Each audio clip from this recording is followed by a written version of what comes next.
All right, welcome back to our live stream portion. Nick Gonzalez alongside Curtis Quillen. We'll hear from Jessica Maury in just a bit. But look, if there's one thing everybody can't stand, I can't stand it, my kids can't stand it, my wife can't stand it, and you definitely can't stand it. I was born to hate it. It's losing.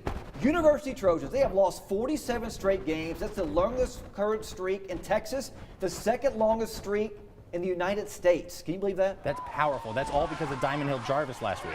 Yeah, tonight, could they pick up their first win since September of 2013? Trojans hosting Austin Travis.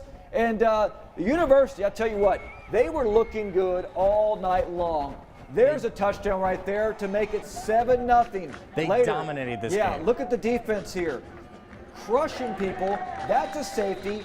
9-0 University right there. Look, it just keeps getting better and better for these Trojans. Then coming right in your wheelhouse, missed tackles, 16-0 University Trojans. How about this, guys? For the first time in a long time, the state's longest losing streak is over. University shuts out Austin Travis 37-0. We finally got to say that sentence. University with a dominant win tonight. Austin Travis. Wow. Let's move down to Class 4A tonight. Robinson playing host to the Gatesville Hornets. Gatesville leading Robinson at the half 13-7. But on the first possession then, Brady K is going to get the ball here for the Rockets. And ladies and gentlemen, we've got liftoff. That is a big gain for him. That's a first down for the Rockets. That leads to a touchdown right here from Jordan Roberson. Here we go. Look at that. Oh, cutting back to his left. All right. And they're going to take the lead on an extra point. He's eventually getting there. There we go. Here's the touchdown from Jordan Roberson. Look, there and that's going to make it 14-13. Robinson, let's go to the big board. 35-21 currently the score. Hornets in the lead in the fourth quarter on the road. All right, China Spring looking to get in the win column, taking on Mike Singletary and his Trinity Christian Trojans. Things not looking good. There's Big Mike right there. Things not looking good for the Cougars early on. Freshman quarterback Braden Faulkner gets sacked on third down, forcing a China Spring punt. Second quarter we go. TCA up 3-0. Cougars driving. Faulkner pitches it to Eric Hart, finds some space down the far sideline. He's got the first down right there. Same drive, Faulkner gonna hit Zachary Kunka. Makes the grab right there, gets some extra yardage for another first down, but unfortunately for China Spring, that drive would end in a missed 25-yard field goal. The game was going back and forth, and how about this? China Spring wins by 3, 13-10. Wow, nice Brian win Bell's right there. First win as a head coach. Very Head nice out to win. John Glover Stadium, where Alan Hare and his Salado Eagles looking to bounce back against the Academy Bumblebees. It's all Eagles in this one. They lead 21-0 in the second. Punt is being returned by Noah Baruman of Academy. He's stopped by Salado at the 40. And then choosing to run after a failed pass attempt, here's Ryan White with the big tackle. Salado with the big tackle of Ryan White. So after a successful pass down to the Salado 9-yard line, Academy coming straight into your living room. That's a big-time hit right there. That is a big-time hit. That's Academy's only score of the night, 35-7. The Eagle final. We'll hear from Hare in a bit. All right, Lorena looking to start 2-0 in the young season. Travel to face off against Franklin. Lions football. Going to run the triple option. That's one thing when I videotape.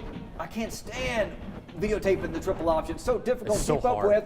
Pitch out to Ethan Spiller, not related to CJ. He takes it in for the score, 6-0, because the extra point was no good. Lorena trying to answer. Bradley Lena looking left, but he is going to be picked off by Datron Dixon. Tell you what, let's go to the big board because those Lorena Leopards, they come back and win by 10, 30-20, so big win by them. A huge win for Lorena. That is really, really good. I see, well, what are we doing now? We're going out to Jessica Maury right now. Jessica Maury. A trip to Crawford never hurts. At our game of the week, Pirate Stadium, of course, Clifton wins 29-7 over the 15th ranked Panthers. The Pirates, I mean. Jessica, I mean, that's a pretty big win for the Clifton Cubs right there. Jessica, save your guy. Thanks, Nick. The Clifton Cubs getting the game of the week win here tonight, 29-7 on the road here at Crawford. And I just want to say, if you watched the earlier part of our show on Channel 6, you saw that it was pouring out here. I want to point out that it has stopped raining. So just in time for me to find this tent, it stopped raining. So thank you to Mother Nature for that one. And thank you to the Clifton Cubs. They did stick around 45 extra minutes to do our live interview earlier in the show. So appreciate that. They just hit the road back to Clifton. And then thanks to the Crawford Pirates here for keeping the lights on, because we're literally the last people here in this stadium. So we're excited that they kept the lights on for us and that it's finally stopped raining. So big win for Clifton. Now both of these programs made deep playoff runs last season and in years past. For the Clifton Cubs, it's been the second round of the playoffs that has been a problem for them. Coach Caniford told me he can't even remember the last time that Clifton won the second round. They won in the second round. So hopefully this year they can get it done again. It's very early in the season, but you know the Crawford Pirates are going to have a deep playoff run. They're ranked 15th in the state. Clifton is 3A, and they're really good this year. So don't count out the Clifton Cubs at all, but obviously you can't ever count out Del Raquelme and the Crawford Pirates. This was a big game here tonight. Clifton getting it done through the air, getting it done on the ground, getting it done on special teams. They had a punt return touchdown. Really impressive win for the Cubs here. They got to take home their trophy, and they were super excited. So Clifton will now be on the road again next week. They will take on Maypearl, and then Crawford, they're on the road as well. They will take on Rice. So Crawford starts the year out 1-1. No need to worry. The Pirates are the Pirates. They're always going to be good. And then Clifton starting the year out 2-0. So don't sleep on the Clifton Cubs. And then I've got to give a congratulations to Rodney Smith and the University High Trojans for snapping that losing streak. I am so excited for them. Rodney Smith told me during 2 days he couldn't predict the future, but he believed that they would break that losing streak and get a win. So I'm excited for them. And then congratulations to Brian Bell and the China Spring Cougars for getting his first win as a head coach. I was at that game, 13-10. I saw you guys had the highlights, had the final. Wow, that's pretty crazy. I'm telling you, China Spring, don't sleep on them just because they're young, but they're not the China Spring in the past. They are not throwing the ball downfield a lot. They're doing a lot on the ground here. So do not, don't worry about them, but they're definitely not going to look like the teams in the past where they air it out and score a bunch of points. But yeah, they are getting ready to turn the lights out on us. Big win for the Clifton Cubs. They got our Game of the Week trophy. I can't wait to see who we present that trophy to next week. So 29-7, the final. Clifton beats Crawford to start the season out 2-0. Reporting live here from Pirate Stadium, Jessica Morey, Channel 6 Sports. Hey, that's a fantastic job. And for doing a good job, we're going to tell our boss, Jim Heiss, to give you a 3% raise tonight. Good luck with that. There we go. All right, let's drop down to Class 2A. Rosebud Lott and Chilton both came up short on opening weekend last Friday night. But tonight, that battle for the Cefco on 77, one of these teams is leaving with a dub. Rosebud quarterback Haven Mortimer. These Pirate fans are excited. They're fired up. And Cheerleaders always excited. So are the Cougars. Haven Mortimer is going to get the ball on this front one. Here we go. The handoff goes to Ethan Easley. He's up the muddle. He's rumbling. He's bumbling. And guess what? He's got a first down. Move those chains. Then Mortimer back to Easley again, but he fumbles. It's on the ground. Who's got it? Chilton does. Here we go. Silas Gonzalez gets this one down the sideline. That's a big gain. Cougars get it back, going to the big board. In the final on this one, Rosebud Lott, they own the Cefco now, 28-0 the final. All right, out to Valley Mills Eagles playing host to Santo Wildcats. Tell you what, this was a pretty good game here. Joshua Garcia gets the ball, runs right for a short gain. Look at that. That's a long gain right there. No need to worry. This fumble is out of bounds there. And then Santos trying to do something here at quarterback. And he is taken down right there. The line of scrimmage. It was scoreless after one. However, Santo, they come back and win 18-7. In Class A, Abbott and Jonesboro, they were both canceled. Actually, Abbott was canceled tonight. Jonesboro, they're down 16-6 late third quarter. And Coolidge comes up with a huge win, 59-20. Now, we've had a lot of outstanding individual performance in week one, but only one of them could be good enough for KCEN's Gridiron Player of the Week. So for this one, we go to McGregor, Texas, where a new man under center won the fans over with his debut as the Bulldogs QB #1. They see the work that he puts in. A trip to McGregor, Texas, and you'll find there's been a lot of change in recent years. It's the Bulldogs' second year under Coach Judd Thrash, but there's a new leader under center. Meet sophomore quarterback Viandre McDaniel. We just wanted to get our mind right We come out with a statement, knew that we had to execute to show the world what we can do. McDaniel made the switch to QB from wide receiver. Thrash says he sees glimpses of greatness from his young signal caller. They also, demanded a high level from their teammates and their receivers, and they developed that chemistry, and they worked on bonding with the receivers. And I felt like DeAndre did that this summer. Week 1's win in Marlin was McDaniel's debut as the Bulldogs quarterback, but you wouldn't know it looking at his stat line. 6 touchdowns all through the air to go with 364 passing yards. It all makes you wonder, was he nervous? It's kind of funny, during the national anthem, I looked over there and his legs were kind of quivering, but I think he was ready for the moment. Well, before the pregame, I was pretty nervous. Had to get all these jitters out of me. And according to his teammates, he did just that. It was amazing, man. He just kept making great throws, great passes. So, with the fight of a Bulldog present when you visit McGregor High School underneath those Friday night lights, they feel as if they're in great hands. DeAndre, I don't know, man. It's just loses me for words. He's great, man. What a kid. He's an amazing kid out there, and he led McGregor tonight with a big win over Bosqueville that we saw just a few minutes ago. DeAndre McDaniel, they are truly in great hands in McGregor right now. Yeah, he's one of many pieces for that Bulldog offense, and I'll tell you what, if they keep and he's rolling, humble too. He's quiet. The kid is very good. He's very so smart quiet. too. And all of his teammates said, he's so quiet, but he's so energetic and he knows his stuff. They love him as a teammate. And the kid's only a sophomore. That's awesome. Coach Thrash has to be thrilled. He's got to be. All right, listen, earlier tonight you saw Salado Knockoff Academy. Join us on the F&L hotline, Salado head coach Alan Hare. Coach, congratulations on the big win. You picked up your first win tonight. How does that feel? Oh, man, we felt great. We had a little rough outing last week, and so our goal was just to try to improve. And thank goodness our kids did that and come away with a win. Coach, it's Curtis. You guys have a Thursday night game next week, a short turnaround heading into Austin Travis. That's at House Park, I believe. What do you tell your kids now in moving forward from tonight's huge win? Well, we just enjoyed tonight, and then tomorrow we got to wake up, focus on our next opponent. And, of course, like you said, it's a short week, so really what Monday becomes Tuesday. And so we have to move into our script on Tuesday, and then Wednesday will be Tuesday. And so I think kids, they'll adjust because – it's different. It's a little bit of change, and I think they'll enjoy that. How does playing teams like this help you out for district play? Because, regardless of the score, regardless how the outcome comes, it just helps you it just gets you ready for district play.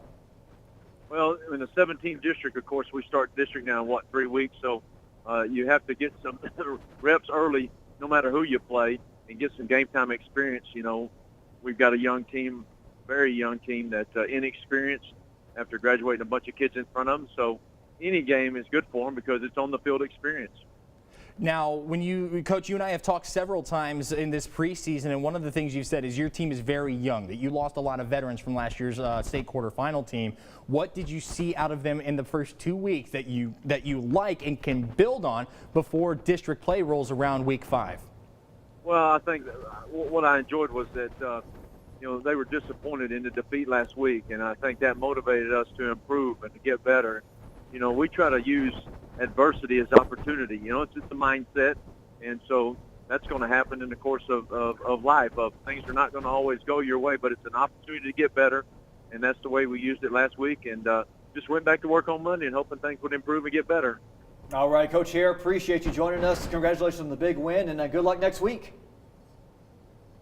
All right, that was head coach Alan Hare from the Salado Eagles, and I'll tell you what, that's a big win for them, Social Hope Academy. They lost a lot of seniors from last year's team that made it all the way to the state quarterfinals. It was the second best season in school history in Salado, and so they've got a lot of inexperience, but they're working on that, and that's one of the things Coach Hare keeps talking about is getting that win, and that first win for them is big. They can get a second one next week with the same Austin Travis team that University beat tonight. No doubt about that. All right, let's go around taps here as McKinney Christian. Looks like they're going to knock off Riker 34-0 right now, third quarter. Also, Parkview Christian up on Live Oak 54-28, and no score was reported. Fourth quarter was Syntex Christian and Lake Country Christian, so kind of a wild one right there.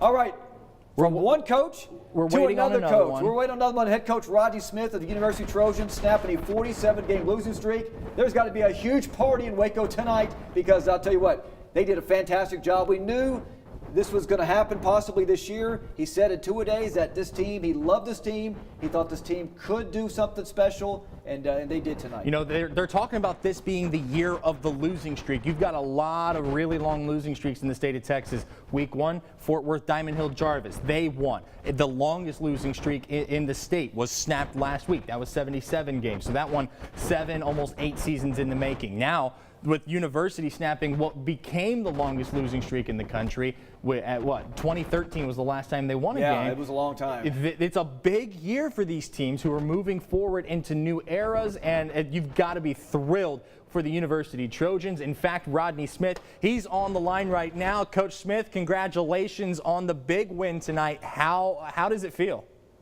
I tell you, it's a great feeling. It's long overdue. I'll tell you what, Coach, you know, we talked to you back in two-a-days. You said this team can do something special. You had some talent out there. And these kids got to believe, and they believed, and that's what happened tonight. Yeah, I tell you, our kids worked so hard this off season, and it showed on the field tonight. You know, I'm just very, very proud of their accomplishments. What did how do you guys keep moving forward? How do you take this momentum and put it into next week? Well, I tell you, we're gonna party tonight, and we'll jump on Burleson tomorrow, start watching film, and start breaking it down, and just try to be better next week than we were tonight. Coach, you know, playing teams like this in non-district play always helps you get prepared for your district, which is brutal enough. And this is just one of the first steps that, you know what, if you take care of business now and take care of business next week and stuff, it'll help you what you're going to see during district play. Yes, sir. Yes, sir. Next week will be the first district ball game. Burleson is a very, very good opponent. You know, we got to eliminate a lot of mistakes. We got to be great in the kicking game, and you know, try and be in the game in the fourth quarter. How much confidence, Coach, did you see build as this game went on in your kids? I tell you, our kids are very confident. We have turned the page, and the streak is over. And I mean, just hats off to our kids. They believe, they know they can do it, and so we just got to play the game. What did you tell your kids after the game in the locker room? I just told them I love them. I just told them congratulations, and don't be satisfied. Coach, you know, you mentioned Burleson's a very good team. What is it going to take for this to continue and to start a new streak as you guys go into district? Well, I tell you, we're gonna have to play well. You know, we're down about 3 offensive linemen, so you know we gotta replace that guy. And I tell you, we gotta have a great week of practice, great preparation, and again, you know, we gotta take it over to the game and be great in special teams. You talked about losing alignment. It's time for somebody to step up. Head coach Rodney Smith, we appreciate you joining us. Congratulations on snapping this streak, and let's start a big winning streak over there at University High School. Yes, sir. Thank you. Appreciate it. All right, guys, that was head coach Rodney Smith. I mean, I'll tell you what, he has been putting in the work, and these kids, trying to get them to believe and buy in. You hear a lot of coaches say they got to buy in, trust the process, Yep. and I'll tell you what, finally paid off tonight. How many sports is 80% mental? Yeah, like you got to believe that you can do it. Then you can go out on the field and do what you need to do to be able to do it. That's a big part of sports, is just believing you can do that. And this is huge for University. I'll tell you what, they got to get going, because that district they're in with the Lido and Burleson, all them, it's pretty brutal. But I'll tell you what, though, they can pick up a few wins in district play. Mark my words, this thing is not over yet. We got 9 weeks of the season left. They've got 8 games left to go. I mean, don't be surprised if we're not talking about a few more Trojan wins by the end of the season. All right, coming up tomorrow, Baylor Bears on the road at UT San Antonio. That game is at 6 o'clock on Facebook Live for the first time that's ever happened. So Jessica Moore will be out there. Texas A&M, big-time game against number 2 Clemson. College Station is going to be rocking tomorrow. College Game Day is there in College Station for this game. So that's when you know it's big, whenever Kirk Herbstreit has to get down there to College Station. So I will have that tomorrow night at 10 o'clock. Do not worry. We will have that in case you can't watch it or you can't make the game. We'll have it for you tomorrow night. And we do not have to forget about Mary Hardin Baylor opening up their season at Albright College out there in Pennsylvania. So that is going to be a good one. And I'll tell you what, Let's look to see the crew be rolling along here. So for Nick Canizales, Curtis Quillen, Jessica Moore, and everybody that helps make this show in such a success, that's it for Friday Night Lights. Let's go to our Band of the Week because Rosebud Lot are our big winners tonight. We leave you with the sound of the Cougars. Definitely. Good luck. We'll see you under the lights next week.